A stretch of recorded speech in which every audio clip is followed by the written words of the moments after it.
for the introduction. I'm Christine Jane Atienza.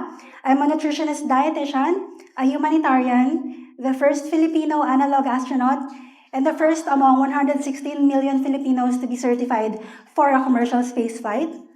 And now, I'm on a mission to bring the Philippine flag to orbit. But none of these ideas or titles began in a lab, or a spacecraft simulator, or a training centrifuge. They began in the quiet pages of my notebooks. Actually, medyo nabanggit na kanina.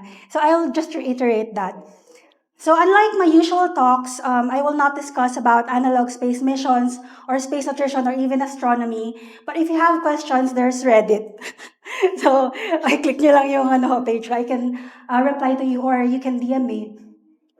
So, but for this afternoon, I'd like to share something personal of how I somehow manifested these different aspects of my life. I've always loved writing on my journal. I have a journal din, katulad ni Miss Eva. I always bring it with me. It's in my bag. There, I write every day. I write one page every day of what I ate, meetings I have attended, or what I did during the day. Or the most important ones are the half-formed ideas that started with what if something just some thoughts, just passing thoughts, thoughts that felt too fragile to say out loud. So in 2015, one of those questions stayed with me. So for example, at that time, I was very active in astronomy outreach. I loved teaching people about the night sky, and I believe that astronomy and the night sky is for everyone. But one day, I realized and asked myself, what about people with visual impairments? How do you teach astronomy, something very visual, without relying on sight? I didn't have an answer back then, so I opened my notebook and started sketching an idea for a planetarium for the blind, one that used sound, texture, braille, and story instead of images. I shared it to a few friends. I wrote it down, closed my notebook, and moved on with my life. And 4 years later, that exact idea was funded. That was when I realized that many of the paths in my life did not begin with certainty, as mentioned by the previous speakers as well. They began with a simple question. For me, the future starts with a what if. These what ifs are not loud. They don't feel heroic. They are quiet, almost forgettable. I try to push that down sometimes because it's not realistic enough. And it's forgettable that it's sit back at back of your mind. What if I worked for the United Nations? That question I asked after I watched a video in YouTube about the creation of the UN, and then a few years later, a few years later I received an email, a letter from the United Nations if I wanted to intern or volunteer, and then I volunteered and I got a job eventually at the UN as a public health nutritionist and humanitarian. And that's how I got my vocation and passion for public health. That's why I'm also a public health nutritionist right now. What if nutritionists, dietitians who love space had a community?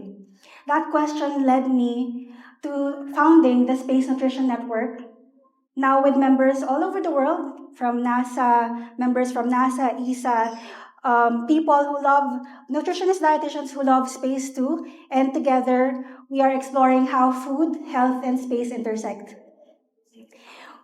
I also asked myself actually before, like very passing thought, what if I too can be a TEDx speaker? Now I'm here with you today sharing this stage with the rest of the incredible speakers with me. What if Filipinos didn't just watch space exploration but were part of it? That question became part of a growing personal movement I now call Filipinos to Orbit.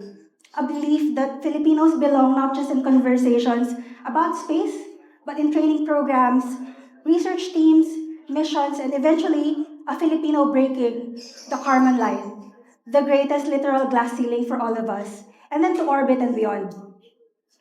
But of course, it wasn't a straight line to come up. It wasn't a straight line for me to come up with that idea. For 17 years, I had one plan. Kaya medyo nakaka-relate ako kay Haven. I had one plan. I wanted to become an astronomer.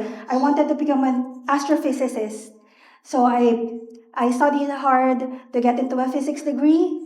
I eventually did, but self-doubt crept in. One failure in math exam. It's just very simple back then, but it was world-shattering. When I was in the province, I'm the very best. I'm the best. I always get 100%. So when I got that failing mark in a math exam, my life crumbled. And I thought, I'm giving up my past and even my future. It's just, yeah. So I left physics, and at that time, I felt like a failure. I had closed that door and on space forever. So I studied nutrition, so I became a nutritionist, but I never truly left astronomy or space. I stayed active in outreach, I volunteered while learning about food systems on the side.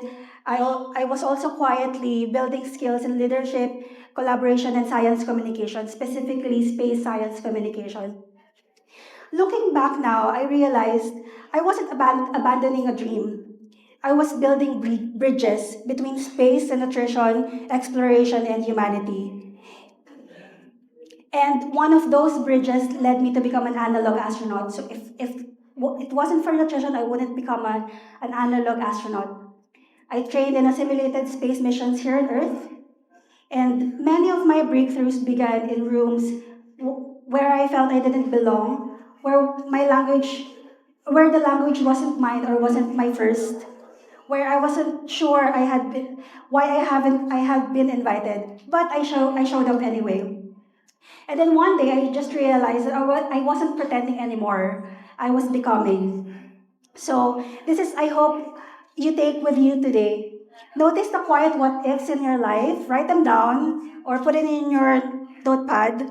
Take small steps even when the path is not clear. Because this question I once whispered to myself led me here, a nutritionist dietitian, a humanitarian, an analog astronaut, and on a mission to bring Filipinos to orbit. And I leave you with one final what if. This one I kept in my notebook for a few months now, maybe last October. And now I think I'm ready to say it out loud. Sabi kanina na Miss Eva, wag daw sabihin, but let's see if I'm baka ma-jinx ako. Anyway, I'm ready to say it out loud for the first time at this very stage. What if I bring the Philippine flag to the International Space Station before 2030 ends? And if when that happens, it's not just my name attached to that moment, but a generation of Filipinos who believed that space was never too far away for us to reach. Thank you.